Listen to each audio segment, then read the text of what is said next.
자, 오후 수업 시작합니다. 첫 번째 신문왕부터 가겠습니다. 최고의 전성기죠. 통신라의 최고 전성기. 태조영 모유랑의 손자이고 문무왕의 아들이기도 합니다. 첫 번째 보겠습니다. 왕의 장인인 김음돌. 이 모욕 사건을 계기로 귀족들을 추청했다. 신문왕의 왕비는 축출되었다. 그죠? 왕비의 아버지니까 장인어른이시잖아. 장인어른을 축출하고 뿐만 아니라 자기 요즘 말처럼 자기 부인도 내몰았다. 그 다음에 종내혼 실시되었다. 되게 안 좋은 제도죠. 종내혼을 실시했다. 김음돌의 딸인 왕비를 출궁시키고 무예랑에 사이였던 김훈의 딸을 왕비를 맞이했다. 신라 중대 최초의 종내혼이다. 즉 근친혼이 이루어졌다는 뜻입니다. 안 좋은 거죠, 그죠? 자주 얘기하자면 여러분들이 사촌 동생하고 사촌 오빠하고 결혼할 수 없잖아요, 그죠? 네. 그 다음에 안승을 서라불로 불러 별표 자주 나오는 부분입니다. 안승을 경주로 불러서 소판벼슬 원투술 중에 3등급에 해당되는 잡찬의 벼슬을 하사했다. 그리고 보덕국을 해체하였다. 보덕국을 해체하였다. 장수 대문이 반란을 일으켜서는 마찬가지로 진압했다. 별표 3번의 별표예요. 보덕국 어디에 섰다고 그랬죠? 보덕국 위치가 어디예요? 익산의 금마저 지역이에요. 익산의 금마저 지역에 여기에 보덕국을 세웠다. 세운 게 누구라고요? 문무왕 때. 다시 보덕국 해체한 게 언제다?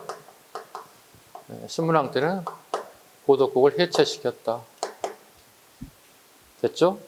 보덕국의 왕이었던 안승을 신라 진골 귀족으로 편입했다. 그동안 이어왔던 고구려의 인맥이 끊겼다고 봐야 되겠죠? 그 다음에 4번 만파식적의 고사. 이건 다 들어본 얘기거든요. 가령 만파식적 고사를 던져준다면 신문왕의 업적을 선택지를 고르는 거예요. 그러니까 만파식적에 대한 사료를 이렇게 제시할 수 있다. 이렇게.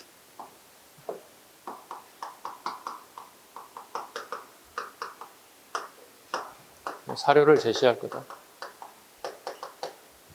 즉 필이죠. 필을 보면 어떤 일이 발생됐다 이런 내용을 얘기하고 있죠. 네. 지금 현재 우리 왕이 되게 정치를 잘하고 있다. 뭐 이런 의미를 가지고 있어요. 칭송의 의미를 가지고 있다. 좀 더 심하게 하면 아부하는 내용이 들어가 있다. 우리 왕이 이렇게 정치를 잘한다는 거예요. 볼까요? 이 피리를 불면 군사는 물러가고 병은 낫고 가뭄에는 비가 오고 비가 오던 비는 개고 바람을 가라앉고 물결은 평안. 딱 우리 어제 그제 이거 불었어야 되는데 이 폭우로 피해가 너무 커졌잖아요. 지금 현재. 그죠? 피해자도 많고 사망자도 많고 이때 딱 만파 식적의 피를 딱 불었어야 되는데. 즉 쉽게 해서 좋게 표현하면 태평성대를 얘기하고 있는 거예요. 좋게 표현하면 태평성대 얘기하고 있고. 좀 요즘 21세기 시각을 본다면 어떻게 해요? 과잉충성. 충성이 강하지 않아요? 왕이 피리 하나 불면 모든 근심 걱정이 사라진다는 얘기잖아요. 그죠? 네. 최고의 전성기를 누렸던 신문왕 시기의 대표적인 사실이다. 팩트다. 신문왕에 대한 선택지를 하나 고르시면 돼요. 그 다음 구주 오소경. 지방 행정을 완비하여 통일 전 이소경을 삼소경으로 또는 이소경으로 보는 게 여러 가지가 있죠. 그래서 구주 오소경만 일단 잡아볼까요? 구주 오소경. 주를 9개를 나눴다. 지방 도시를 9개로 나눴다. 왜? 통일됐으니까 땅덩어리 커졌으니까 행정구역 개편해야 되기 당연히. 고구려 백제 옛날 제도를 그대로 갈 수가 없잖아. 그게 신라 땅이 됐으니까 편제를 다시 나누는 거야. 그 9개 주로 나눴다는 거야. 구주. 그 다음에 오소경은 작은 서울이라는 뜻이에요. 큰 서울은 어딜까요? 큰 서울은 경주지. 큰 서울은 경주 중심지가 되는 거고. 그죠? 기존의 땅에 있던 고구려에다 3개, 백제에다 3개, 신라 땅에다 3개를 세웠다는 거예요. 즉 행정구역 개편에서 삼소경을 만들었다. 소경을 만든 이유는 뭘까요? 서울에, 즉 경주의 우수한 문화를 지방에 전파할 목적이에요. 글쎄요. 경제가 얼마나 우수한 문화인지를 모르겠습니다만 고구려 백제를 망한 나라가 그렇게 우수한 민족이 우수한 문화가 없다고 얘기할 수는 없는데 통신라 입장에서는 경제의 우수한 문화는 지방에 문화를 전파할 목적이었다. 문화를 전파할 목적이었다. 이런 의미를 가지고 있다. 그 다음에 6번 중앙군인 구서당을 설치했다. 중앙군이 구서당을 설치했다. 이거 쉬워요. 되게 쉬워요. 하나의 나라가 됐으니까 삼국이 하나의 나라가 됐으니까 중앙군을 만들 필요가 있다. 서울에 근무하는 경주에 근무하는 중앙군을 만들 필요가 있다. 근데 9개로 만들었다. 근데 서자가 기서 또는 깃발서라고 한다. 자, 우리가 지금 다 반팔을 입고 있는데 긴팔을 입고 계신 분들이 지금 긴팔을 읽었다 생각해봐. 자, 여기서 손목에서부터 여기까지 색깔을 나라별로 각자 다른 표시를 했다는 뜻이야. 즉 통일된 나라, 하나의 신라 중심이 통일된 나라를 만드는데 중앙군을 만들었대. 중앙군은 왕의 친위 부대예요. 이런 식이면 청와대 경호실 정도 되는 거예요. 왕의 최측근 애들이 되거든. 색깔별로 그 나라의 영역을 표시했다는 거야. 그러니까 삼국이 통일됐기 때문에 나라의 왕은 한 사람이기 때문에 각자 각 나라의 뛰어난 병사를 모아서 중앙군을 만들었다는 거예요. 오케이? 중앙군. 첫 번째 보겠습니다. 신라, 고구려, 백제 당연히 들어갈 거고요. 보덕국이 누구죠? 아까 익산에 만든 금마저에 만들었던 패망한 고구려인들이죠. 보덕국은 패망한 고구려인으로 구성되어 있는 나라가 보덕국이야. 기존에 패망한 고구려 플러스 고구려 두 개가 포함됐다고 하죠. 고구려 그 다음에 보덕국. 다시 보죠. 신라, 고구려, 백제, 보덕국 그 다음에 말가린이 포함되었어요. 말가린이 포함되었다. 말가린 우리말로 하면 여진족 애들입니다. 북방의 여진족들입니다. 이 사람들이 삼국 통일하는 일정 부분 기여했기 때문에 구서당에 포함되었다 보시면 돼요. 별거 아니죠. 대신에 이제 어렵게 낸다면 다음 신라 시대에 신문왕식의 구서당이 구성되는데 인구 구성을 본다면 나라별 구성을 본다면 고구려인 틀린 것 찾으라고 틀린 거 얘기해요. 고구려인, 백제인, 신라인, 보덕국인, 말가린, 애인 포함되었다. 뭐가 틀렸죠? 뭐가 안 들어가던 뭐 하나 들어갔잖아. 살짝 집어넣었잖아. 봐. 고구려, 백제, 신라, 보덕국, 말가린, 왜 이렇게 했다고. 빠져야 할 부분이 어디죠? 그렇죠. 빠져야 되지. 함정 팔 거란 말이에요. 거기에 애가 들어가면 안 된다고. 일본인들이 들어가면 안 되잖아. 그죠? 신라가 통일하는데 일본인들이 돈 준 거 아무것도 없잖아요. 그죠? 이렇게 한 이유가 뭘까? 민족융합책이에요. 하나의 나라가 됐으니까 하나로 막 뭉쳐야 된다는 민족융합 정책이다. 민족융합책이다. 육두품을 후원하였다. 이런 게 있죠. 봐봐요. 크게 상대, 중대, 하대 이렇게 본다면 육수품에 대한 얘기를 한다면 그죠?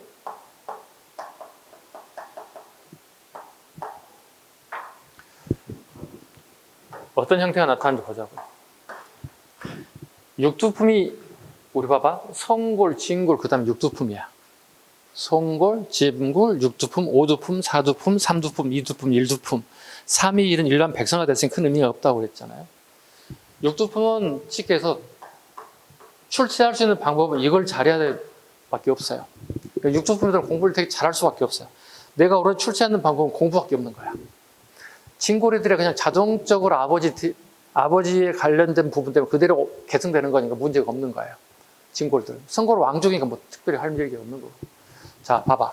상대는 진골이 우대 정책이 돼요. 왕족끼리 먹고 사는 나라가 되는 거예요. 대신 육두품 어떻게 됐을까? 별로 대우받지 못했다는 뜻이에요. 자, 그럼 중대는 통일이 된 나라잖아요. 그죠? 통신라의 나라에서는 달라지는 거예요. 왜? 중대는 권력을 잡은 사람이 성골이 아니라 진골이어요. 진골이 권력을 잡게 되면 무슨 얘기가 벌어질까요? 다른 진골도 나도 왕이 될 수 있다는 야심을 가지게 돼. 제가 왕이 됐다고? 그럼 나도 왕이 될 수 있겠네. 나 똑같은 진골인데? 그러면 왕이 된 진골들은 왕이 되지 않는 진골 어떻게? 약간 변론시해야 되겠지. 약간 경계해야 되겠지. 그렇잖아. 아니 이 자식이 왕이 될 수 있다 생각하잖아. 그럼 당연히 견제해야겠지. 대신에 누구를 갖다 우대할까요? 공부 잘하는? 절대로 유튜브 왕이 될 수 없는 신분이잖아. 아무리 똑똑해도. 그러니까 측근을 줄 수밖에 없는 거지. 대신에 공부 잘하는 애들이자 주로 당나라 유학과 선진 문물을 보고 가서 왕에게 자꾸 어드바이스도 하고 어떤 정책도 제안하고 되게 똑똑한 애들이 된 거야. 아주 실물 경제, 실물 정치를 잘하는 사람들이 육두분들이 중대는 자리를 잡기 시작하는 거예요. 주로 당나라 유학파들이 대부분이에요. 이런 식으로 미국 유학파들이나 뭐 이런 친구들이 정계에 들어와서 핵심적인 노른자 자리를 차지하기 시작하는 거예요. 대신 하대가 되면 어떻게 될까? 또 반대 현상이 벌어져요. 하대 진골이 잡거든요. 진골에게 힘을 실어주고 육두품들은 천대가 되는 거예요. 자, 그러면 하대가 되면 이 육두품들은 또 신라가 하대는 끝나는 시대잖아요. 자, 우리 이런 게 있잖아요. 누군가가 나를 알아주지 못하면 어떻게 되게 서운하고, 그쵸? 집에서 그러지 않나요? 형제가 있는데 오빠나 형만 사랑하고 아빠, 엄마가 나를 무시하면 어떡해? 되게 기분 나쁘잖아요. 이건 뭐지? 나는 주소원 애인가? 분명히 엄마, 아빠 자식인데 나를 갖다 천대하지? 오빠를 너무, 언니를 너무, 나는 뭐지? 이런 생각 들잖아요. 그럼 어떻게? 다른 생각을 하게 되거든요. 돌파구를 찾아야 된다고요. 이 육두품에도 돌파구를 찾는 거야. 신라하대는 쉽게 해서 밀란이 발생하고 각 지방의 호족들이 힘을 기르기 시작하면서 신라가 망하고 새로운 호족들에 의한 정치가 이루어져요. 호족들이 파워가 커진다고. 호족이란 지방에서 권력을 잡은 세력들, 돈도 많고 무기 이런 걸 많이 가지고 있는 사람들을 호족이라고 불러요. 각 지방별 호족이 있어요. 이 호족들이 힘을 키운다고요. 그 결과 만들어진 나라가 있죠. 태봉, 궁예 같은 애들. 궁예가 부패하자 왕건이 권력을 잡고 고려라는 나라를 건국하죠. 그 다음에 견훤, 후백제를 건국하죠. 대표적인 인물만 견훤과 궁예를 적었지만 이외에도 엄청나게 많은 다수의 호족들이 등장한다고. 그럼 호족들은 가장 중요한 게 뭘까요? 인재가 필요해. 자기는 호족인데 호족은 힘을 가지고는 있지만 주변에 인재가 없어요. 공부 잘하고 식견 넓고 외국 문물 벗고, 그러니까 국내의 모든 정치상을 두루두루 잘할 수 있는 인재가 필요한 거예요. 왕은 될 수는 없지만 채찍꾼으로 썼을 경우에 되게 유용하게 쓸 수 있는 인물들이 얘들이야. 그럼 얘들이 이렇게 붙어. 이렇게 붙은다고. 오케이? 이렇게 붙은다고. 육두품 애들은 지방 호족과 결탁을 하게 돼요. 그리고 결국은 왕건을 중심으로 해서 고려라는 나라가 건국돼요. 이때 왕건은 육두품 세력을 대거, 신라 육두품 세력을 대거 등용해요. 왜? 육두품 애들이 반신라적 성을 떼요. 나는 신라 사람인데 신라가 나를 대우하지 않아, 우대하지 않아, 천시해, 멸시해. 이 사람은 가장 서운하잖아요. 누군가가 나를 멸시한다, 우습게 본다. 되게 기분 나쁘잖아요. 꽃 같은 사람이 꽃 같은 민족인데 나를 무시해? 그런데 전혀 다른 나라 같더니 나를 엄청나게 우대해 준다고. 그럼 내가 그 사람을 충성하는 거지. 왜? 그렇잖아요. 누군가가 나를 알아주는데 그보다 더 좋은 게 어디 있어요? 제가 여러분을 알아볼 테니까 공부 좀 열심히 하세요. 선생님 호족은 아니지만 좀 열심히 하세요. 공부하는 누구도 나를 알아주는 사람이 없어. 나를 이루어주는 사람이 아무도 없어. 나는 진짜 고생하고 있는데. 엄마 아빠도 그냥 돈 주고 나한테 끝이야. 먼 산 쳐다보고 있어. 열심히 했지? 밥 먹어? 이러고 끝이야. 더 이상 말을 붙이지 않더라. 그건 고마운 일이에요. 돈만 주고 공부만 열심히 하라고 하는 게 되게 고마운 일이에요. 하나하나 꼬치꼬치 물면 여러분들 스트레스 쌓여요. 엄마한테, 아빠한테. 여러분 심심하고 엄마한테 아빠하고 스스로 막 얘기한다. 오늘 선생님, 국사 선생님 만났는데 되게 재밌었다. 이런 얘기했는데 엄마 이 얘기 알아? 처음에는 막 들어주다 나중에 건성건성이 귀찮아. 엄마도 이제. 얘가 그만하지. 말을 못하고. 그래서 적당히 해야 돼. 엄마한테 가. 내가 오늘 영어 수업을 했는데 막 이런 영어 단어가 엄마 학교 다니까 들어본 적이 있어? 이런 영어도 처음 들어봤다. 이런 단어를. 엄마 다 까먹어서 몰라. 한쪽 길 흘러. 귀찮아. 그죠? 열심히 하셔서 목적 이루셔야 됩니다. 아까 한 친구 인사 오러 왔던데, 왜 왔어? 그랬더니 면접하러 왔다. 너 몇 년 공부했지? 왜요? 널 내가 오랫동안 본 것 같아? 3년이요. 3년 했대. 그래서 다행이다, 잘했다. 이루었잖아. 3년에도 이루었잖아. 다행이다. 한 친구 또 왔어. 안녕하십니까. 넌 몇 년 됐지? 2년 됐습니다. 이게 1년 만에 끝나면 되게 좋아. 1년 만에 끝나면 수 있어요. 네, 저 어떤 사람은 6개월만 합격한 사람도 있어요. 6개월 다니고. 그래서, 야, 천재다, 천재.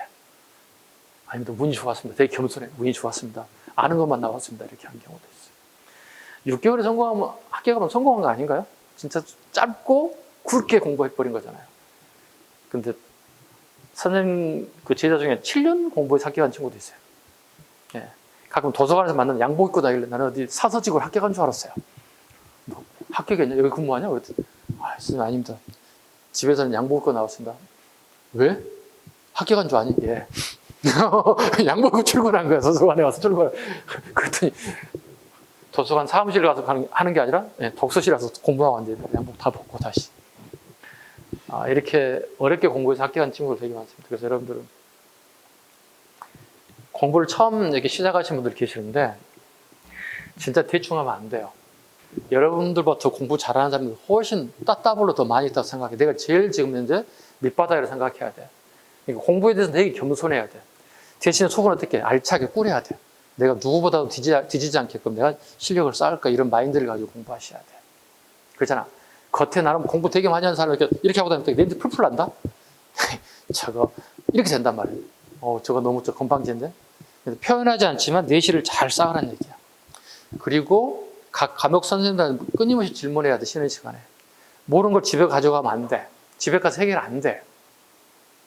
책에 나오지 않는 거, 검색해도 해도 안 나오는 것들 선생님들이 다 많이 알고 있단 말이야. 그래서 선생님 찾아와서 물어. 합격한 친구들 보면 한결같이 선생님을 괴롭힌 사람들이 대부분 다 합격했어. 괴롭히기보다는 선의의 질문들이 되게 많은 사람들이 합격자가 많아요. 그래서 오프라인의 장점이 뭐야? 선생님을 매일 마주보고 충고도 듣고 질문도 답변도 받을 수 있고 그런 장점이 있으니까 잘 활용하면 돼. 여러분들이. 선생님인데 활용 안 하면 아무 의미 없잖아. 선생님 무서워하지 마. 여러분을 돕기 위해서 온 사람이니까 무조건 질문해야 돼. 그죠? 동영상 본 사람도 질문하는데 왜 여러분 질문 안 하냐고. 선생님 옆에 있으니까 언제든지 물어볼 거 생각해? 일주일에 한 번 보는 질문 한 번도 안 하는 사람 이상한 거 아니야? 내가 물어보면 하나도 대답 못 하는데 왜 난 질문 안 하는 얘기야? 활용하란 말이야. 왜 안 하냐고. 선생님 잡아먹어 옆에 있잖아. 와서 물어. 책가지고 문제집 와서 물어보란 말이야. 질문해. 실력 쌓으란 말이야. 그럼 그 사람 실력을 내가 알 수 있단 말이야. 이 사람 열심히 하네. 물어볼 걸 물어보네. 아주 쉬운 걸 물어봐. 선생님 알고 있는 거. 얘가 기초가 약하구나. 여러분의 상황을 내가 알아야 수업 시간에 기초도 긁어주고 어려운 것도 긁어주고 하는 거야. 다 잘하는 사람만 있어봐요. 다 어려운 것만 가르치지. 오늘 처음 저하고 접하신 분도 계시잖아요. 이렇게. 그죠? OT도 안 듣고 OT 선생님 잘해주세요. 이게 좋은 거예요. 선생님 OT 자료 저도 주세요. 왜? 남 다 가지면 나도 가져야지. 왜? 자료를 가져야지 나도. 욕심 좀 가지셔야 돼요. 공부에 대한 욕심도. 남 있는 자료 나도 가지고 있어야 싶어야 되는 거예요. 그렇잖아. 우리 어떻게 생각해봐. 엄마가 장난감 사줘봐. 형 사줘봐. 나도 사주라고 떼쓰잖아. 안 주면 현금 뺏어 쓰잖아. 그런 욕심이 있어야 돼. 공부에 대한 욕심이 있어야 돼. 오케이? 잔소리가 좀 길어졌다. 갑작스럽게. 왜 이렇게 갔냐? 자, 가봅시다. 8번 경제정책 봐요. 무무관리들에게 관료전을 지급하고 노급을 폐지했다. 관료전과 노급의 밑줄을 그어볼까요? 관료전과 노급. 자, 지금 듣는 말은 되게 하나도 무슨 말인지 몰라요, 여러분들.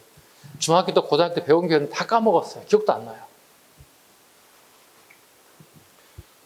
우리 오리엔테이션 할 때 이런 얘기를 했잖아요. 시험 문제 이렇게 나온다고. 정치, 경제, 사회, 문화, 이렇게 하나, 둘, 셋, 넷, 5개 파트로 나온다고.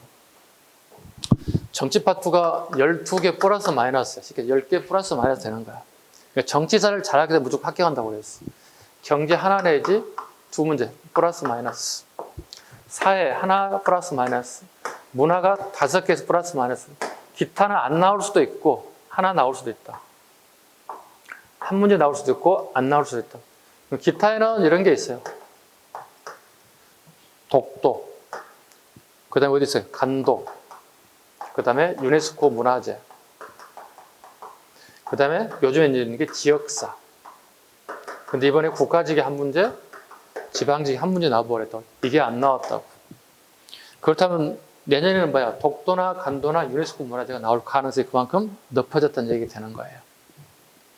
올해 국가직, 지방직 전부 다 지역사가 나왔다면 내년에는 안 나올 수 있는 가능성이 그만큼 높아졌다고 보는 거예요. 이게 이제 현명한 공부를 하는 방법이에요. 내가 어느 부분에 포인트를 두어야 될 것인가. 나오지도 않을 것 같은 가능 99% 안 나올 것 같은 거기다가 온 내 에너지를 쏟으면 어떻게 에너지 낭비하는 거예요. 그래서 그 OT에 있는 자료 잘 활용하라고. 버리지 말고. 오케이? 파일에다 잘 집어넣어서 공부할 때 이거 국가직 지방직이 나왔는데 안 나올 가능성이 90% 이상 되겠는데 약하게 하고 모르면 안 되니까 약하게 하되 포커스를 다른 데 돌리라는 얘기가 됩니다. 자, 지금 경제 하려고 하는 거예요. 지금 현재. 지금 여기에 경제예요. 자, 경제 볼게요. 경제는 크게 두 가지로 공부할 수 있어요. 무조건 마구잡이면 안 되는 거야. 첫째, 여러분이 앞으로 공무원이 될 사람이잖아. 그지? 공무원이 되면 우리가 가장 먼저 해야 할 게 뭐지? 가장 궁금한 게 이거잖아. 월급 우리 얼마 받지?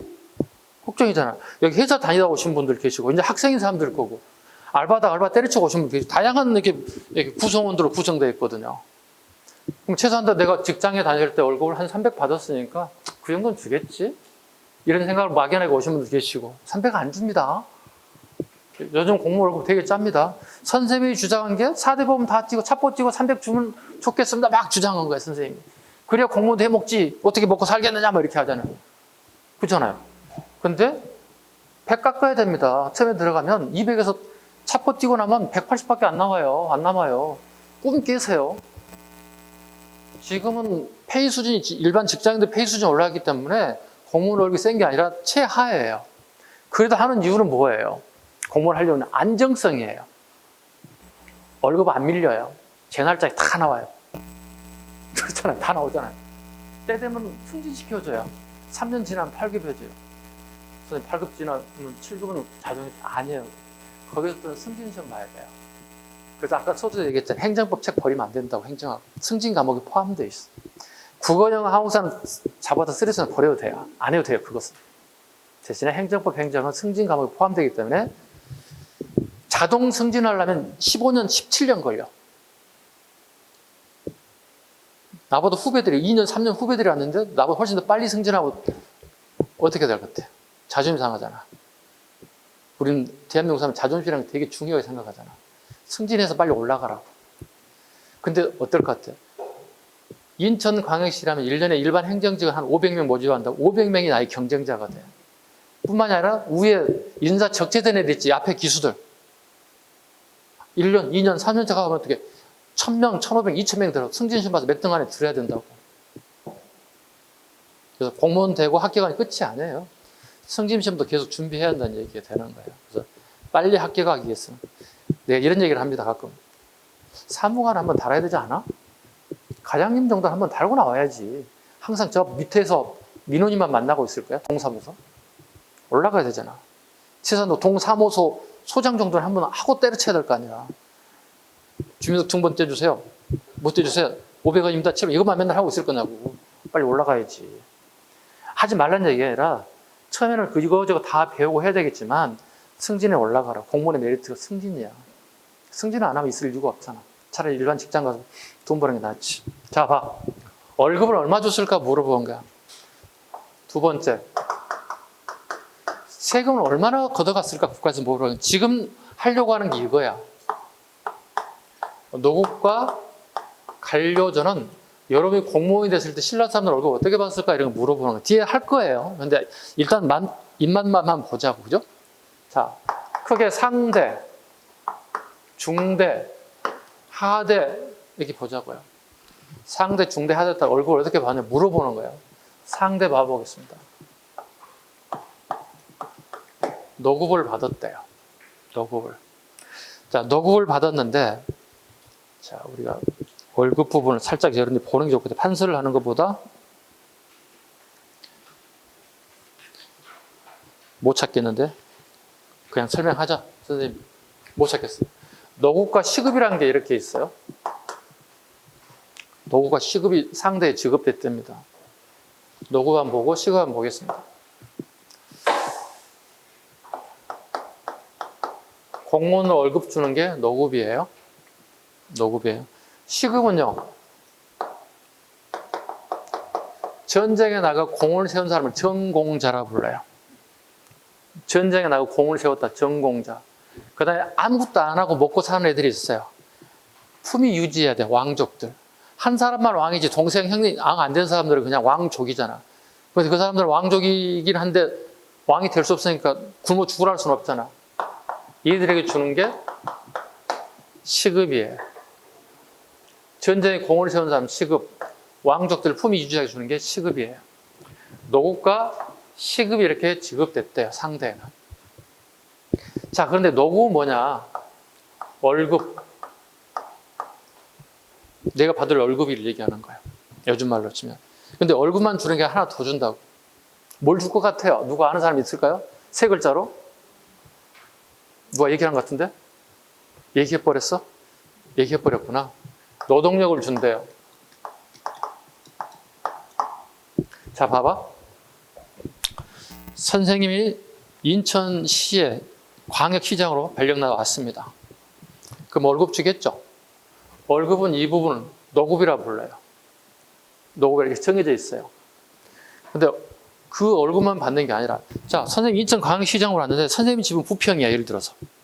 선생님 집에 대대로 부평에 살았어, 예를 들어서.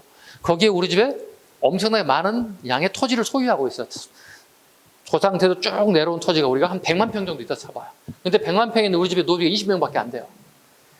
20명의 노비를 가지고 100만 평을 농사짓기는 되게 부족해. 인원이 부족한 거야. 그래서 인천시에서 이번 봄, 여름, 가을에 200명씩 분기별로 갖다가 데려 쓰는 거야. 이게 시급이야. 노동력을 갈아서 쓸 수 있는 권한을 주는 거야. 우리 집에 농사를 지을 수 있게, 우리 집 농장에. 노급은 두 가지 준다. 월급도 주고 노동력도 제공해 준다는 뜻이 되는 거예요. 이게 중대의 노급인 거예요. 공무원 월급이 노급과 시급이 있는데, 특히 시급은 의미가 없잖아요. 그죠? 공무원이니까 노급이잖아요. 월급과 노동력을 준다는 거예요. 그래서 여러분들은 21세기, 20세기 사는 사람들이 공무원이 되고 난 다음에 밖에 나가고 개인적인 모임을 가지고, 아, 뭐 하시는 분이세요? 이렇게 물어볼 수 있잖아요. 아, 직장 다닙니다. 이렇게 하면, 아, 직장 다니세요? 또 물어봐, 어느 직장 다니세요? 또 꼬치꼬치 물어보신 분들이 계세요. 말하고 싶지 않은데. 아, 예, 제가 국가의 녹을 먹습니다. 아, 그럼 다 알아먹어. 왜? 이것 때문에. 아, 공무원이구나. 이해 갔나요? 여기서 나온 누레가 여기에 노급이야, 이거야, 이게. 중대가 봅니다. 중대가 합니다. 자, 이걸 많이 받았다는 뜻이 되는 거예요. 중대가 봅니다. 노급의 양이 이제 감소하기 시작하는 거예요. 조금씩. 마찬가지 시급도 이렇게 감소하는 거예요. 이런 식으로. 오케이? 최소한도 노급과 시급 정도로 내가 일단 먼저 구분해보라는 뜻입니다. 자, 경계 파트 너무 깊게 들어가면 안 되니까 다시 우리 교재로 오세요. 이 정도만 잠깐 하고요. 그 다음에 국학 설치와 유학 진행에 노력했다. 국학이면 줄일까요? 국학. 국학은 국립대학의 줄임말이에요. 네. 국학, 국립대학의 줄임말. 국학을 설치와 유학 진행에 노력하였다. 목적은 뭐 인재 양성 아니겠습니까? 요즘에 뭐 대학이라고 하는 게 인재 양성의 목적을, 근본적인 목적을 가지고 있듯이 꼭 같아요. 천도계, 수도를 옮긴다는 얘기죠. 경주의 편제성, 경주가 되게 비좁다는 거야. 편제성을 보완하기 위해서 달구벌로 천도계획을 세웠으나 귀족들의 반대로 실패했습니다. 달구벌은 오늘날의 대구라고 얘기합니다. 그 다음에 설청의 하한계. 예, 설청의 하한계도 되게 잘 나오는, 뭐 수능이든 모든 시험에 잘 나오는 거죠.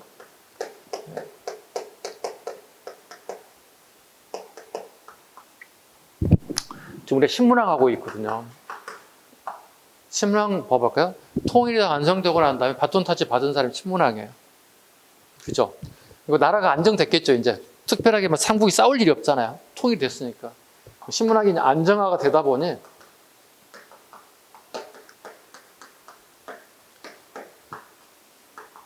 주변에 이렇게 꽃이 많아졌어요. 예. 그 남자들 속성이 꽃을 좋아해요. 비유적 얘기는 비유적 표현 얘기입니다. 정권 권력을 가지고 있지, 나라가 안정화되겠지, 그러다 보니까 주변에 본인의 부인 말고도 예쁜 여자들이 주변에 많이 늘어나기 시작한다는 거야. 그래서 설총이 신문왕에게다가 다이렉트로 직설로 말 못하고 글로써 써주는 거야. 이 자식이 읽고 이해가 되면은 알겠지. 그게 하왕계. 자, 꽃의 임금에게 내리는 교율이라는 뜻이에요. 꽃의 임금에게, 꽃의 임금에게, 왕에게 내리는 계율. 다르게 표현하면 왕이라고 해서 주변에 많은 여성을 주면 안 됩니다. 정치에 매진하셔야 됩니다. 이런 뜻이에요. 일종의 훈계, 계율. 왕이 너무 막 나가는 걸 잡으려고 하는 것들. 꽃의 임금에 내린 계율이다. 이건 뭐 어느 시대나 있어 왔던 일들이 아닐까 싶습니다. 왕들 주변에 여인들이 되게 많아지는 것들, 경계하는 것들 설총이 얘기했습니다. 설총은 누군지 아시죠? 누구의 아들인가요? 원효대사의 아들이에요. 우리 익히 알고 있는 원효대사의 아들입니다. 원효대사의 아들이 설총. 그래서 봐봐. 원효는 요즘 말로 하면 불교의 짱, 불교의 최고봉. 여기는 유학의 최고봉. 불교와 유교의 아버지와 아들이 최고의 짱을 이뤘던 세력 중에 한 사람이다. 113쪽으로 갈 거예요. 113쪽.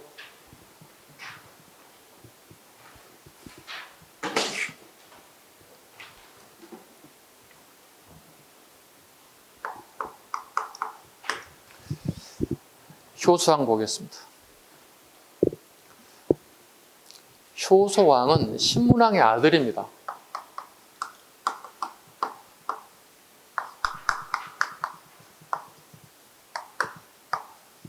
신문왕의 아들입니다.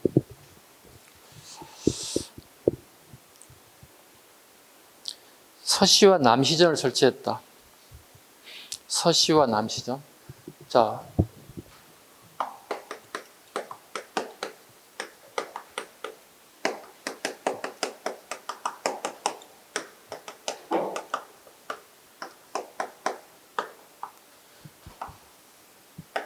이게 신라 경주라고 한번 생각해 보자고. 자, 이스트, 웨스트, 사우스, 너스, 동서남북을 표시해 보자고. 방위 표시를 한번 해보자. 이렇게. 서쪽에 시장을 열었다는 뜻이에요. 즉 통일 이후에 인구가 경주로 많이 밀려 들어왔다, 증가됐다. 그럼 우리가 먹고 사는 게 가장 큰 문제다. 그럼 시장이 열려야 되겠죠. 자, 그런데 시장을 감독하는 사람이 없으면 어떻게? 시장이 인플레이션이 발생할 수 있어. 갑자기 물건 가격 올려서 시장 가격 흐트릴 수도 있다는 얘기야. 그래서 감독 관청인 뭐가 필요하다? 서시전이야. 자르면 돼. 서시는 서쪽 시장이고 전자가 들어가면 감독 관청을 얘기하는, 관공서를 얘기하는 거야. 서시전. 시장 들고 감독할 수 있는 관청을 만들었다. 남쪽 볼까요? 남쪽 봐요. 남시예요. 남시도 열고 감독 관리하는 남시전도 같이 인플레이션을 막는다든가 가격을 갑자기 올린다든가 이런 걸 방지하기 위해서 서시, 남시, 서시전, 남시전. 통일 이후에 경주 내에 인구 증가로 해서 나타난 현상들.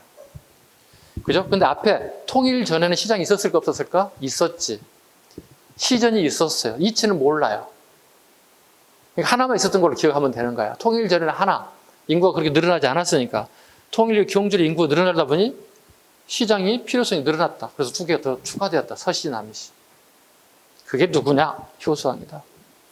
2번, 발해 태종이 나라를 세우고 신라의 사신을 보내 효소왕은 태종에게 오관 등의 대하찬 신라 관직을 하사했대요. 그러니까 신라왕이 발해왕에게 관직을 하사했다는 얘기예요. 그러니까 다르게 표현하면 신라가 발해를 갖다가 이 아래로 본다는 얘기가 되는 거예요. 이게 7급 기출이에요. 살짝 옆에 적어 연필로 7급 기출이라고 적으세요. 이걸 사료로 준다고, 이것을. 자, 사료 봐봐. 발해 대종이 나라를 세우자 신라 사람을 보냈을 때 효소왕은 대종에게 오관 등의 관직을 하사했습니다. 이때 효소왕을 양가로로 잡아버려. 또는 왕으로 잡아버려. 그럼 신라 왕은 효소왕인지를 내가 알아야만이 효소왕의 답지를 골라낼 수 있어. 그 답지가 기억이 되는 거야. 서시전과 난비전을 설치했다. 이게 답이 떨어지는 거예요. 모든 시험은 다 이런 패턴이에요. 사료 하나 던져 이게 누구게? 무슨 왕이게? 물어본다는 얘기. 이 왕이 갑자기 무엇게? 이렇게 물어본다는 얘기. 성덕왕 갑니다. 글자 한번 따볼게요. 성덕왕의 성, 경덕왕의 경, 해공왕의 해, 성경의 동그라미 쳐봐. 중대 마지막 왕이야. 성경해. 성경해. 글자 따서 암기 한번 해볼까요? 필요하기 때문에. 시험 문제를 풀기 위한 요령을 빨리 배우기 위해서. 혹시 여기 크리스찬 있나요? 크리스찬 손 들어줘봐. 크리스찬? 한 사람? 크리스찬? 일요일마다 들고 다니는 책이 뭐야? 바이블? 성경이잖아. 성경책 포기하고 싶지? 예를 들어 포기 한번 해라. 성경책을 자주 읽으면 뭐가 쌓이지? 쥐 쌓여 안 쌓여? 쌓여 안 쌓여? 쌓이다 빨리 얘기해. 그래 진도 나가잖아. 성경책 잘 읽어봐. 지혜가 쌓이잖아. 여기 되게 좋잖아. 신라 중대 마지막이 성경해예요. 그리고 여기다 살 붙이면 되는 거야 이제. 성덕왕, 경덕왕, 해공왕 작품 되는 거야. 필요한 거 내워. 또 내용이 뭔지를 알아. 흐름 잡아. 자, 성덕왕 보자. 와, 봐. 7개야. 경덕왕 10개야. 얼마만큼 많이 나오겠어. 어떤 걸 던져줘도 문제야. 시험 문제야. 봐. 성덕왕 봐보자. 정전 지급했대요. 너무 많이 나왔어, 지금까지. 정전 지급했대요. 정전을 지급했대요. 다른 말로 민정문서라고도 불러요.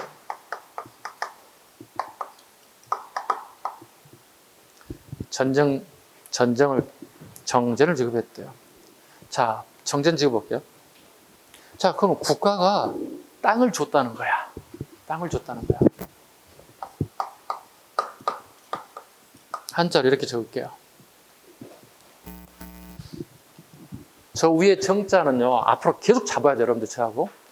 그러니까, 가장 공부 못하는 방법이 글자 해독력이 약한 사람, 즉, 문해력이 약한 사람이 역사 공부가 어려워. 근데 한자만 조금 알게 되면 되게 문해력이 되게 빨라져. 몰라도 가서 시험장, 이게 무슨 말이지? 처음 보는 단어는 아니야. 까먹었을 뿐이야, 본인이. 그럼 한자 해독 능력이 있으면 훨씬 더 빨라질 수 있어요. 앞으로 여러분 계속 할 건데, 요 잘 잡아야 돼. 이 정자는 노동력을 의미해요. 여성에게 노동력이라는 의미를 쓰지 않아요. 남성에게 노동력의 의미를 주는 거예요. 그래서 이걸 갖다가 정남이라고 불러요. 16세부터 60세 미만의 남자를 정남이라고 불러요. 노동력이 가능한 나이를 정남이라고 불러요. 그러면 신라, 고려, 조선 공통점이 군대에 가는 사람은 어떤 사람이 갈까요? 여성이 갈까요? 정남이 갈까요? 정남이 가는 거예요. 노동력이 가능한 나이. 최소한도 삽자루라도 총이라도 들 수 있는 그런 힘을 가지는 사람을 정남이라 불러요. 자, 노동력이 있는 사람들에게 토지를 지급했다는 뜻이에요. 국가가 토지를 나눠줬대요. 자, 그렇게 따지면 이건 사회주의 국가예요. 그리고 무슨 국가가 봉입니까? 땅을 막 나눠주게? 이랬으면 좋겠어. 국가가 국민 한 사람당 다 1,000만 원씩 금년 말까지 하나씩 다 지급하겠습니다. 기분은 좋은데 나라가 망하지 그러게 되면. 그지? 자, 봐봐요. 이건 뭔지 봐봐. 없는 것을 새롭게 만들어서 지급한 게 아니에요. 이게 아니라고요. 정전은. 국가가 농민들에게 토지를 지급했다는 얘기가 되는데 무슨 얘기냐 한번 보자고. 되게 기본적인 거 틀린 사람이 되게 많아요. 자, 이렇게 A, B, C, D에 농지가 있다 쳐봐요. 여기에 농민들이 농사를 짓고 있다고요. 여기도 농경, 여기도 농경, 다 농사를 짓고 있다. 근데 이거 전부 다 개인 땅이 아니라 국가 소유의 땅이라고 생각해 봐요. 개인의 땅을 인정하지 않은 시대니까, 이 시기에. 일반인들은 개인 소유 땅이 없다니까, 귀족 땅이라니까, 그게 다. 그리고 나머지는 다 국가 땅이라는 거야. 국가 땅이야. 국가에서, 자, A, B, C 지역에, 이 지역에 해당되는 농민들이 이 땅을 다 농사 짓고 있다고. 그런데 왕이 혹시 바뀐다 쳐봐봐. 쿠데타가 바뀐다든가 왕이 바뀌는 되게 이상한 놈이 오는 경우도 있지. 악인이 올 수 있잖아. 토지를 다 뺏을 수 있잖아. 자, 이 땅은 모두 다 국가 땅인데 개인 소유의 땅으로 지급 또는 인정해줬다는 뜻이 되는 거예요. 그럼 백성이라 어떻게 내가 늙어 죽고 우리 자식 때까지 계속 그 땅을 물려줄 수 있다는 거야. 되게 백성들이 삶이 안정화를 이룰 수 있다는 거예요. 이게 정전이에요. 시험이 잘 나올 수밖에 없어요. 여러분이 봐보세요. 다 농사만 짓는 시대라 생각해봐요. 직장이 없어요. 오로지 먹고 사는 건 땅밖에 없어요. 근데 다 국가 땅인데 내가 잘못 밑베이거나 또는 왕이 이상한 짓 하게 되면 땅을 다 빼앗는다. 우리는 가족은 다 굶어 죽어야 되는 거예요. 근데 합법적인 방법으로 국가가 개인 소유 땅을 인정해줘 버리는 거예요. 이게 정전이에요. 되게 안정화를 가져올 수 있는 거예요. 이게 성덕왕이라고요. 그런데 민정문서상에서는 이게 훗날 우리 일본 그 절에서 발견된 게 민정문서인데 민정문서는 정전을 연수유답이라고 기록되어 있다고. 다르게 얘기하면 정전과 연수유답은 동일한 땅으로 본다는 얘기야. 정전과 연수유답은 같은 땅을 의미한다고 보는 거야. 기록 문서에 따라서 약간 다르게 표현됐다는 뜻이 되는 거예요. 일명 정창원 문서라고 하는데요. 정창원이라고 하는 일본의 아주 귀한 물품을 보관하는 어떤 박물관 같은 건데요. 거기에 일본 걸 갖다 저장해 놓은 것인데 거기에 우리 물건이 발견되는데 그게 정전을 얘기하고 있더라는 겁니다. 백관잠. 이거 7급 기출이라 살짝 적어봐. 9급에 나올 수 있다는 거야. 내려올 때가 됐다. 자, 봐봐. 백관 봐보자.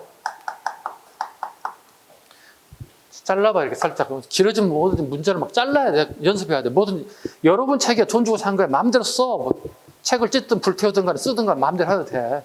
대신에 깨끗하게 정리해야 돼. 그래, 나중에 볼 때 내가 이해하기 좋으니까. 백관은 뭐야? 100명의 관료란 뜻이지. 100명의 관리란 얘기는 모든 관리란 뜻이야.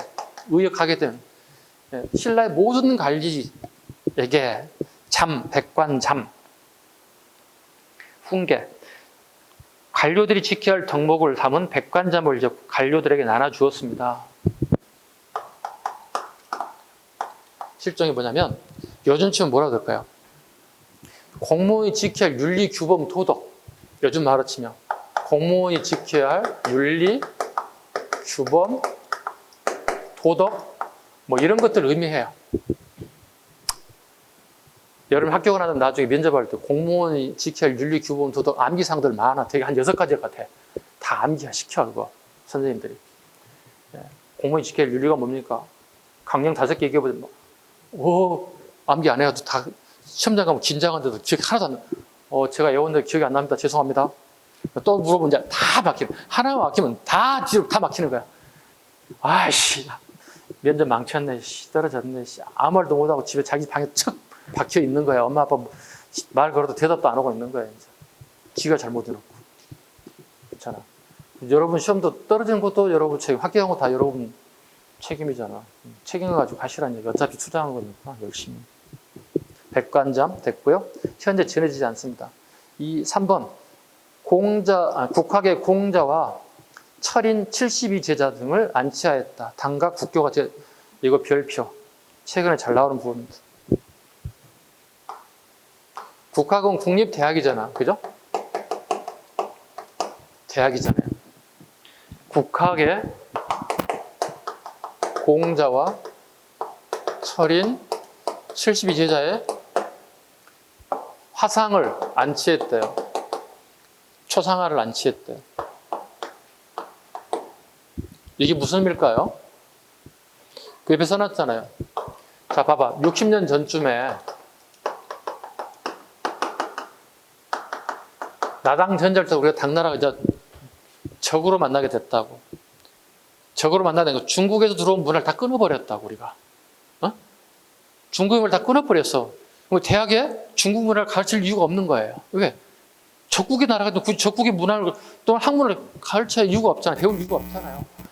그런데 요 시기가 돼서 신라와 당나라가 다시 우호 친선 관계를 맺게 됐다는 뜻이 되는 거야. 그 결과물이 공자의 아주 공부 잘한 아주 애제자들 철인이라 불러. 철인과 72제자에 초상화 들어갔다가 여기 전부 다 안치했대요. 즉 당과 교류가 재개됐대요. 이런 의미를 가지고 있다고요. 그래서 끝에 살짝 적은 거 밑줄 그으면 돼. 당과 국교가 재개됐다. 60년 만에 적어놔. 가로 열고 60년 만에. 그죠? 나당 전쟁 이후에 다시 60년 만에 다시 재개됐다. 물식에 있다는 것만 안 나올 거야. 그 다음에 5번. 5번도 심하라고 적어놔. 7급에 주로 나오는 단어들이야. 발해 공격 시도 봅니다. 발해 무왕이 당의 산둥반도 덩저우를 공격하자 당나라 현종은 신라의 발해 남부를 공격을 요청하였다. 성덕왕이 요청을 받아들여 신라 사람 김사란에게 출전 명령을 내렸지만 폭설로 길이 막혀 실패. 이를 계기로 당은 대동강 이남의 땅을 정식으로 신라 영토로 인정했대요. 사료로 나옵니다. 이게. 성덕왕의 업적 선택지 고르라는 거예요. 신라와 당이 끊기고 난 이후에 발생하는 사건들을 계속 얘기하고 있는 거예요. 6번. 현존하는 우리나라 최고의 동종인 상온사종을 만들었대요. 상온사종이 밑줄 그어야 돼. 상온사종에.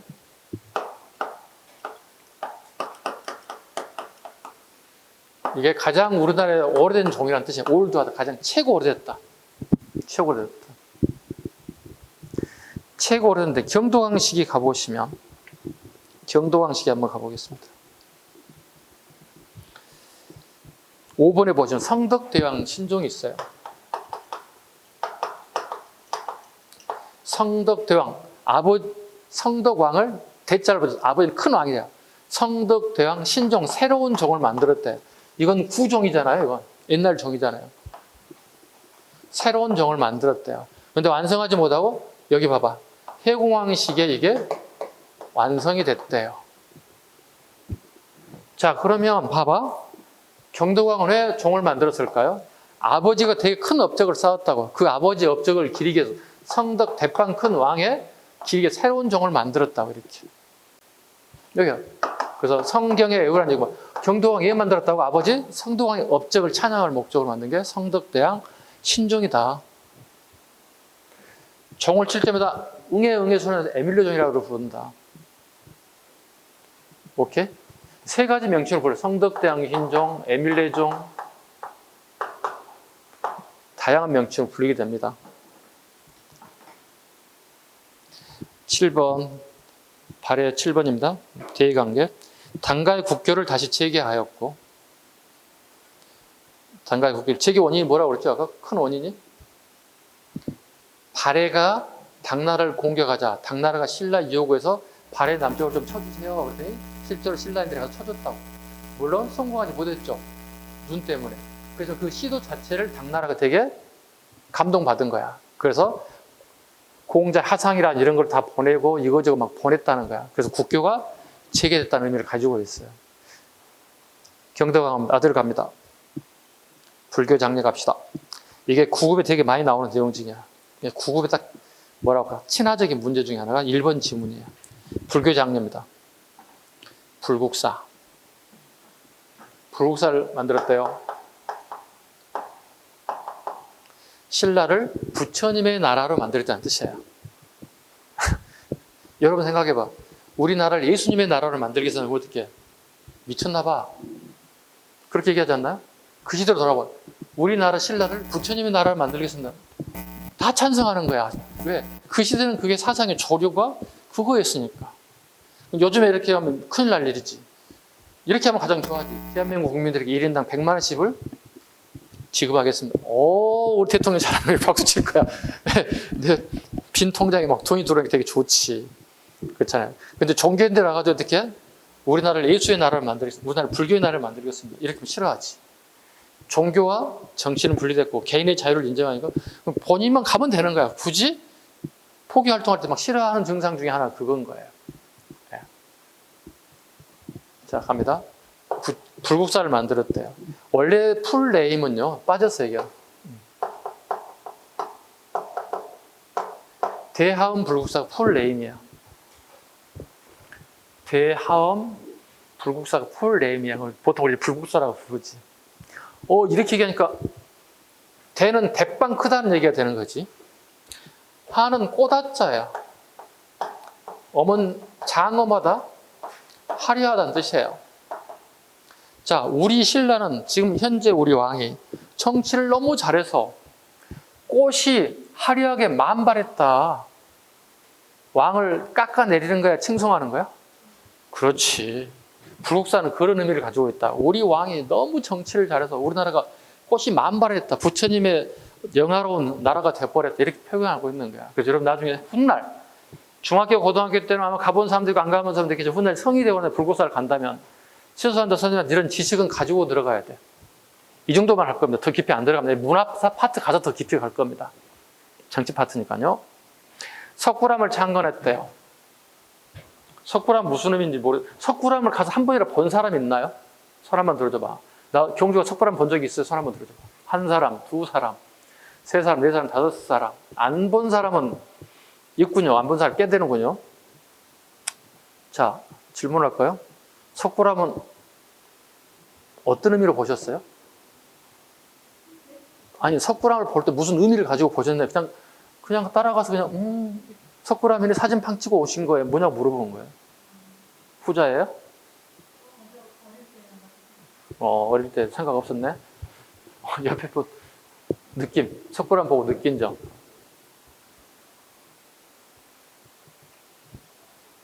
중학생 때라. 야, 성인이 돼서 안 가고 다 이게 초, 중, 길어야 고등학교 시절을 갔군요. 좋아요. 선생님도 고등학교 수학여행 갔어요. 경주로. 예, 불구사 보고 석굴암 보고. 그때 아무 생각 없어요. 제가 역사 관심 별로 없었으니까. 역사 시험 보면 점수는 잘 나와서 그냥 잘 맞는 과목이지 내가 이걸 공부할 줄 몰랐지. 그렇잖아, 사회관계. 중고등학교 때 내가 국어를 잘하면 국어 선생 된다는 얘기, 영어를 잘하면 영어 선생 된다는 거 없잖아요. 그냥 과목이니까 하는 것이지, 그냥. 예. 볼까요? 석굴암 보겠습니다. 자, 반대 나라 중국 가볼게요. 중국과 석굴암 연관이 있기 때문에 그렇습니다.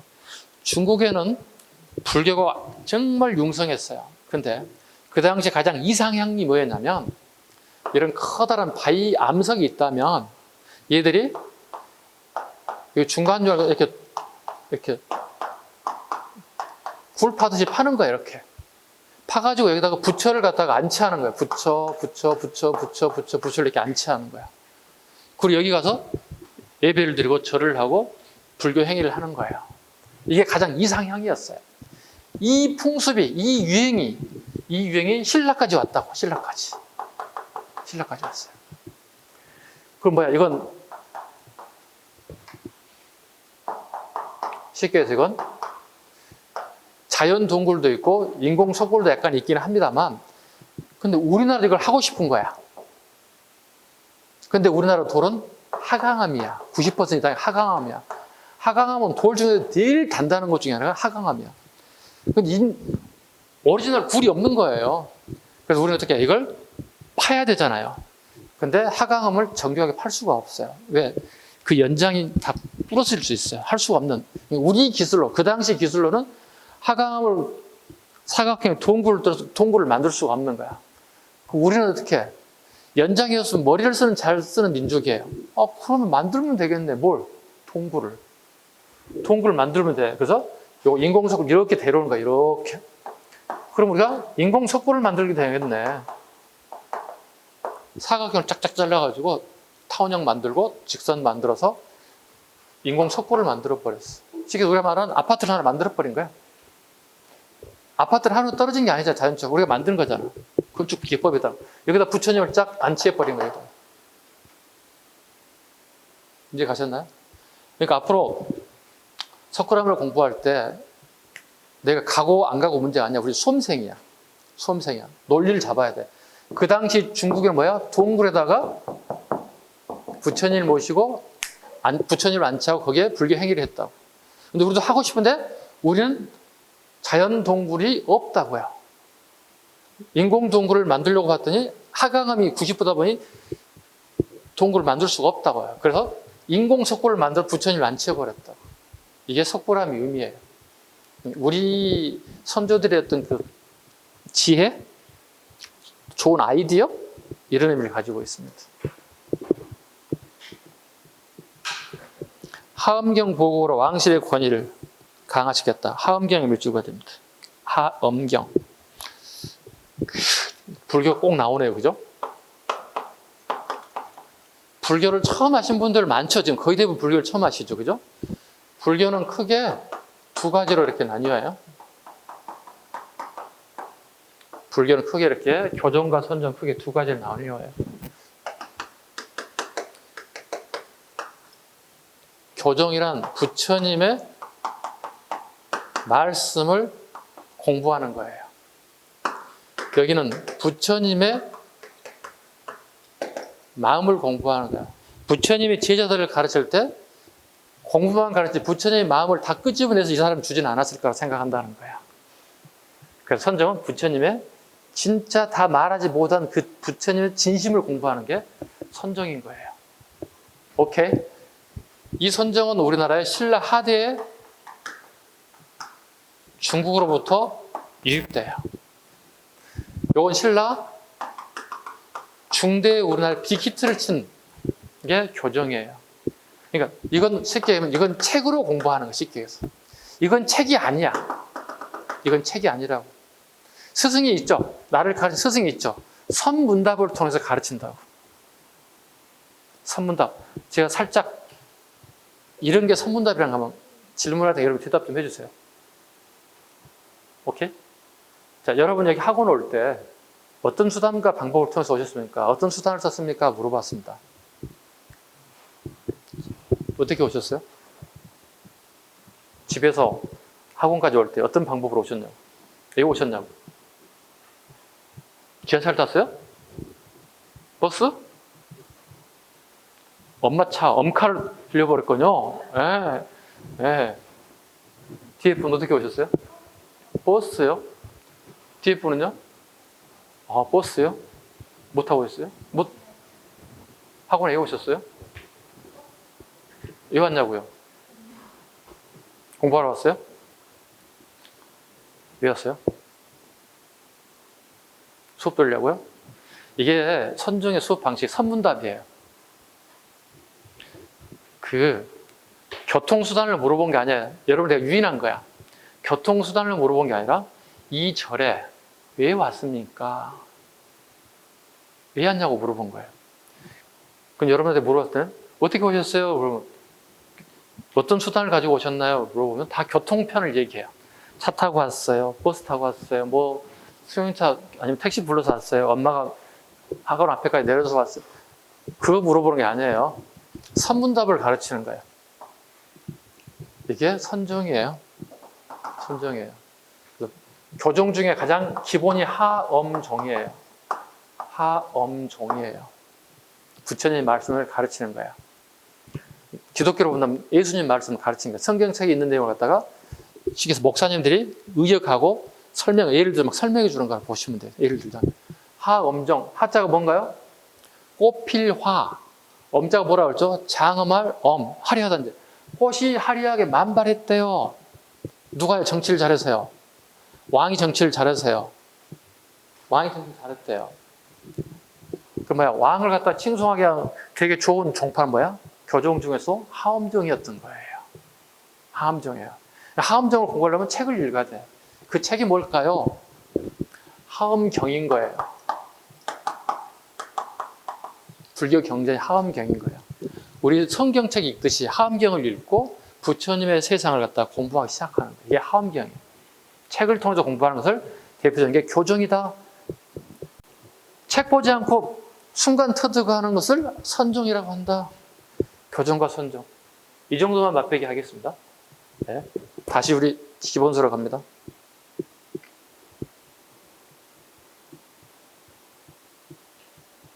하나정책 갑니다. 우리 목판 인쇄본은 다 할 거니까 생략하겠습니다. 다 하실 거니까. 하나정책. 전국의 지명을 중국식으로 다 바꿨습니다. 구주의 명칭을 다 중국식 바꿨습니다.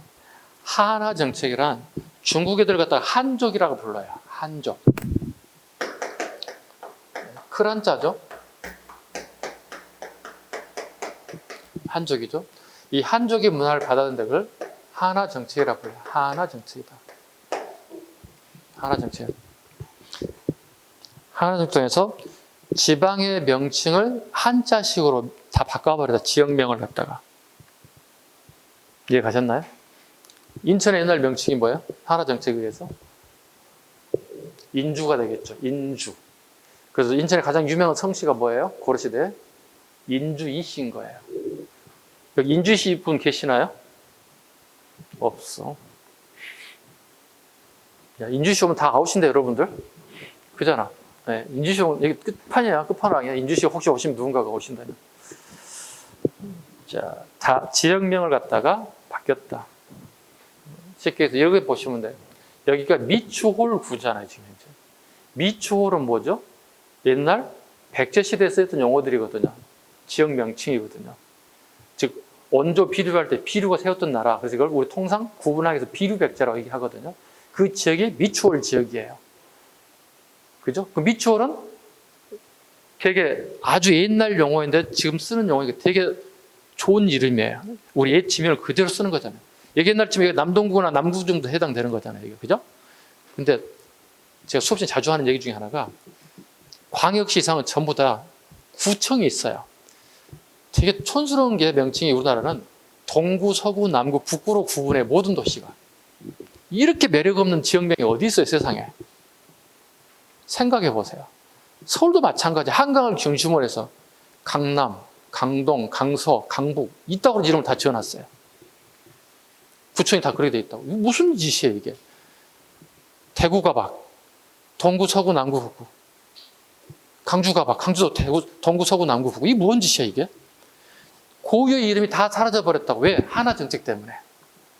중국식 한화 명칭, 한족의 문화, 한자로 다 명칭을 바꿔버렸다고.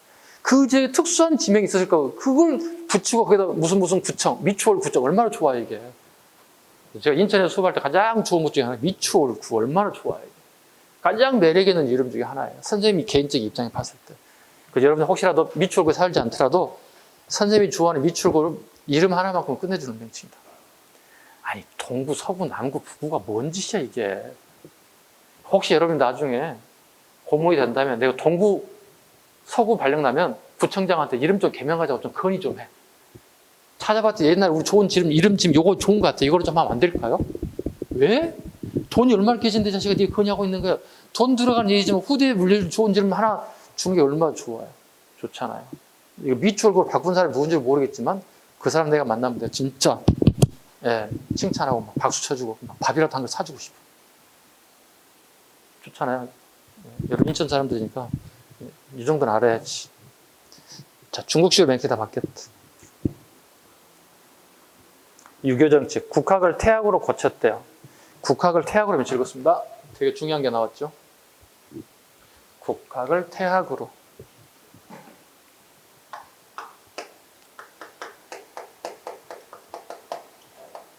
또는 태학감이라고도 합니다. 정도합니다. 줄이면 국립대학이잖아요. 그죠? 요즘 치면. 요즘 치면 뭐 서울대 정도 되겠죠. 국립대학 명칭을 태학으로 바꿨대. 멀쩡한 이름이라도 왜 바꿨을까? 자, 봐봐. 이게 성덕왕에 대한 얘기고. 우리 고구려도 한번 봐보자. 고구려. 고구려 소수령 한번 봐보자. 소수령 때 어떻게 해줘? 중학교 2학년이면 다 한다. 태학을 설립했다고 그러잖아. 이 배웠잖아. 이미 고구려가 배웠잖아. 소수령 태학을 설립했다. 신라 성덕왕 때 국학을 태학 또는 태학강으로 바꿨다. 자, 봐봐. 태학의 포인트를 줘보라고. 태학은 큰 학문을 한다는 뜻이에요. 이걸 처음 만들었던 사람이 누구란 얘기죠? 응? 우리나라 말고 중국.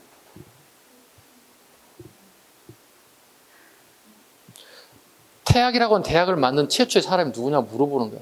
공부 이렇게 하는 거야. 원리가 있어야만 응용할 수 있는 거야, 우리가. 원리 모르고 응용할 수 있나, 우리가? 그렇잖아. 수학을 풀 때도 원리가 있어야 문제 풀지 똑같아. 원리가 있어야 돼. 뭐 찾았어? 네. 이 사람 감이 왔네. 이거 봐봐. 중국의 한나라의 최고 영웅이 한무제. 우리 이만조선 멸망시킨 나라예요. 중국을 통일한 사람이에요. 아버지를 이어서. 한무제가 세운 대학 이름이 태학이에요. 그럼 태학을 세웠던 한무제는 어떻게 해요? 왕권 또는 황권이 어떻게 돼요? 약해요? 강해요? 강해요. 봐봐. 그러면 성덕왕과 소수림왕은 지금 왕권이 강하다는 얘기요? 약하다는 얘기요? 약하다는 얘기야. 그럼 난 누굴 닮고 싶다는 얘기야, 이 아저씨가? 이 사람 닮고 싶다고. 이 사람이 세운 학교? 태학을 만들고 싶다고. 그 꿈을 실천하고 싶다고 내가. 나는 중국의 한무지를 닮아가고 싶다고. 그래서 성덕왕과 소수림왕이 태학이라고는 대학을 설립한다고.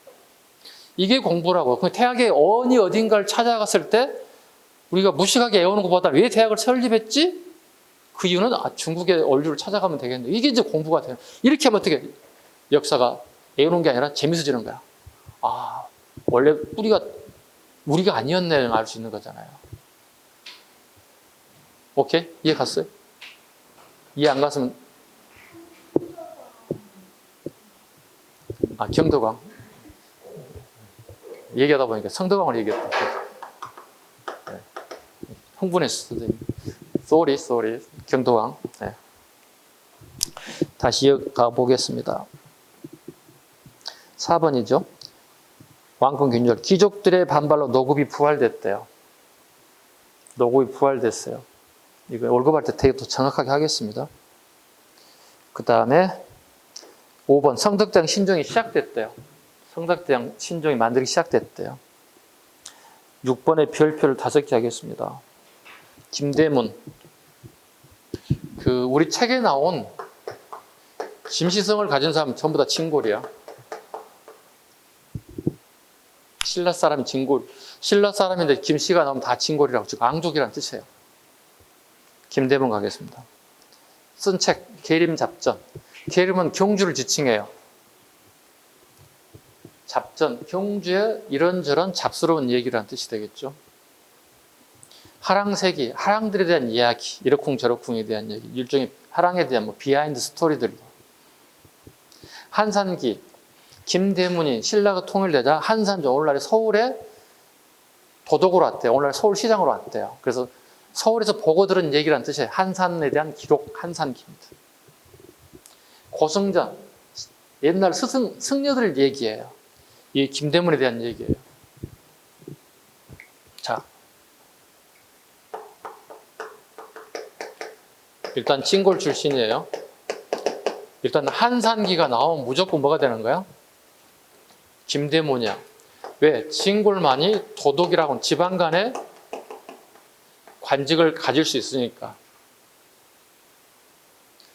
진골이기 때문에 되게 하랑들에 대한 얘기를 알 수 있는 거야.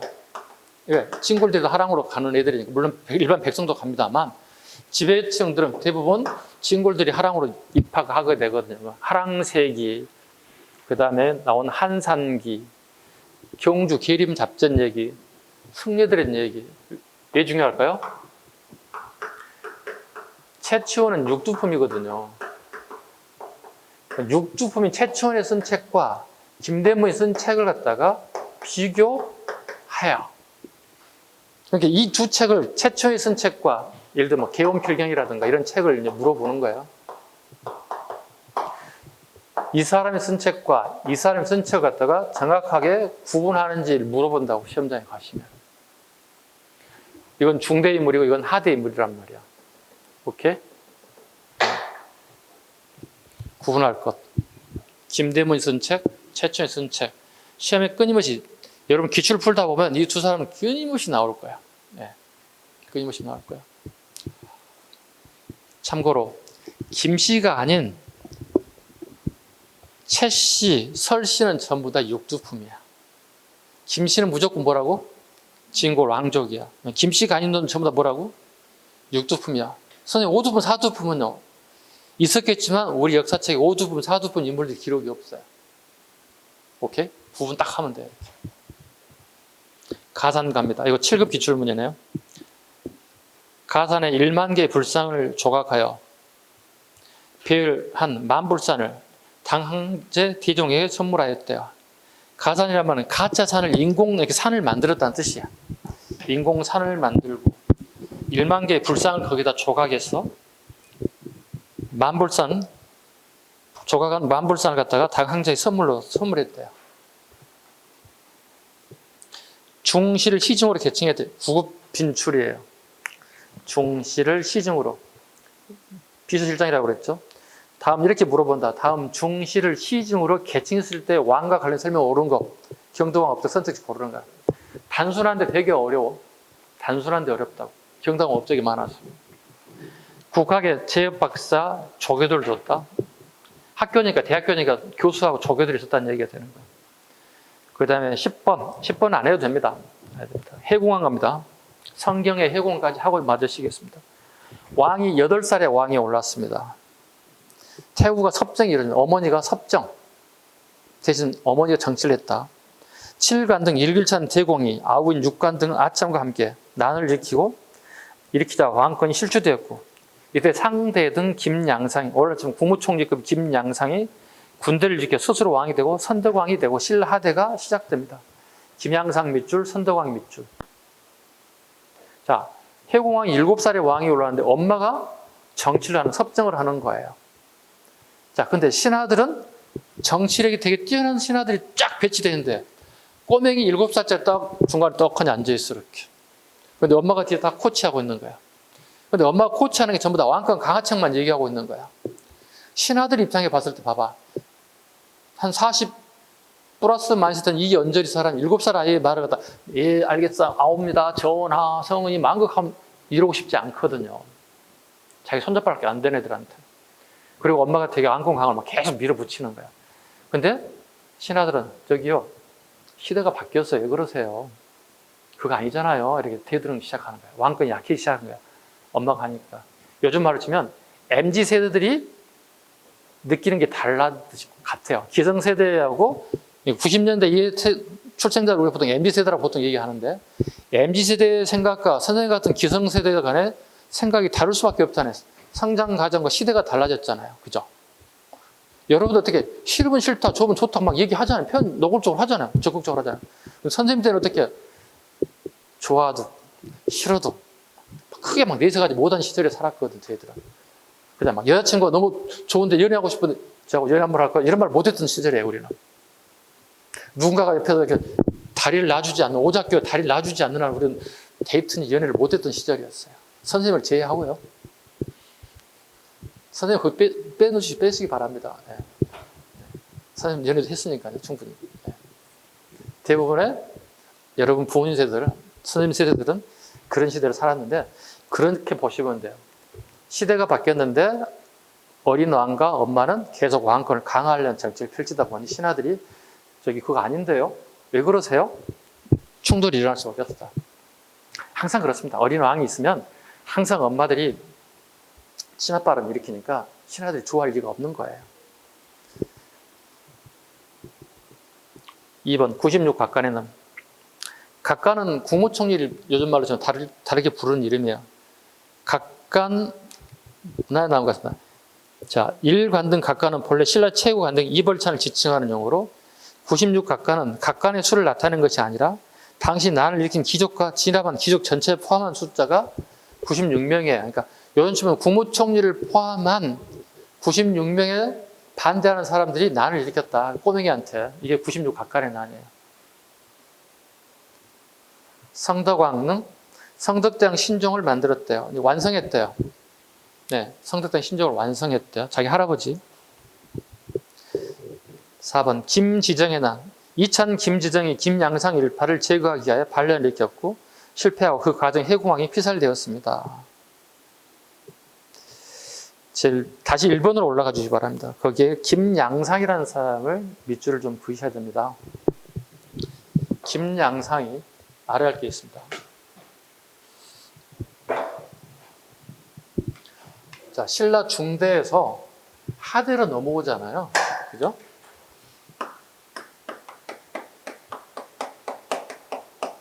하대로 넘어오기 시작한단 말이에요. 그리고 해공왕 때 반란 사건이 발생한다고요. 반란 사건의 결과 그 첫째 김양상이 왕이 된다고요. 그 왕이 선덕왕이에요. 중대 선덕 영어가 달라요. 한자가 달라요. 같은 선덕왕인데 한자가 달라서 그래서 구분하기 위해서 더더욱 여자가 왕이 되어 선덕 여왕이 되는 거고 여기는 선덕왕이 되는 거예요. 이 선도강이 내무랑인 거예요. 내무랑인 거예요. 그 다음에 같이 난에 가담했던 김주원이라는 사람이 왕이 되고 싶었는데 여기에 양보하면서 왕이 될 수가 없었던 거예요. 그리고 이 사람은 무열한계인 거예요. 김주원이 왕이 되지 못하자 그의 아들 김원창이 난을 일으켰어요. 어디에서? 공주에서요. 결국은 신라 하대 해공왕 시기에는 왕권이 약화되게 되면서 왕위 다툼에 대한 치열한 싸움이 이루어졌다. 김양상이 패권을 차지해서 왕이 됐다. 이게 내무란계이다. 그 다음에 김양상이 물러나간 다음에 김주원이 왕이 되기로 서로 약속을 했다. 입을 맞췄다. 근데 선덕왕이던 김양상이 죽자 김주원이 왕이 올라야 됐다. 그런데 어떤 연유든 간에 왕이 되지 못했다. 하필 요즘에 강원도에 있었다는 거야. 누가? 김양상 선덕왕이 죽을 때 강원도에 살고 있었다는 거야. 근데 요즘처럼 폭우가 쏟아졌다는 거야. 그럼 며칠 내로 왕이 와서 즉위를 해야 되는 즉위식에 참여할 수가 없었다. 기록에 의하면 그렇다는 뜻이죠. 이거는 이 사람을 반대하는 내무란계 사람들 입장에 본다면 이건 하늘이 내린 계시다. 우리가 계속 왕위를 계승해야 하는 이유가 여기 있다. 그래서 내무란계가 왕위를 계승해버린 거야. 그리고 봐봐. 김주원이의 김원창은 아버지가 왕이 됐던 본인이 왕을 계승하기 당연히 왕이 될 수 있는 사람이잖아. 근데 이 결과 김주원은 그냥 찌그러져 버리는 거고, 곰곰이 생각하면 김원창 생각해 봤을 때, 어이씨, 이거 내 자리인데? 우리 아버지 나면 우리 바톤 타치하면 내 건데? 되게 억울하잖아요. 내 자리를 갖다 빼앗긴 느낌 들잖아요. 그래서 김원창이 난을 일으켰다. 공주 웅진에서, 오늘날이 공주에서. 핵심은 뭔가요? 김양상이 내무란계고 훗날 김주원과 김원창이 무열한계야. 그럼 어떻게? 신라 진골 귀족이 무열한계와 내무란계가 치열하게 왕위 다툼이 있었다는 사실을 물어보는 거예요. 내무란계 뭐야? 내무랑의 후손들이 거고 무열한계 뭐야? 김춘추의 후손들을 얘기하는 거야. 오케이? 내무란계 후손과 김춘추 후손들 치열하게 왕위 다툼이 중대 4대 넘어 치열하게 싸움이 이루어진다. 왕위 개성권 가지고. 핵심은 이거 물어보는 거야. 선덕왕이 내무란계입니까? 무열한계입니까? 김주원이 무열한계입니까? 내무란계를 물어본다. 이게 시험 포인트야. 됐죠? 좀 오버됐다. 시작합니다.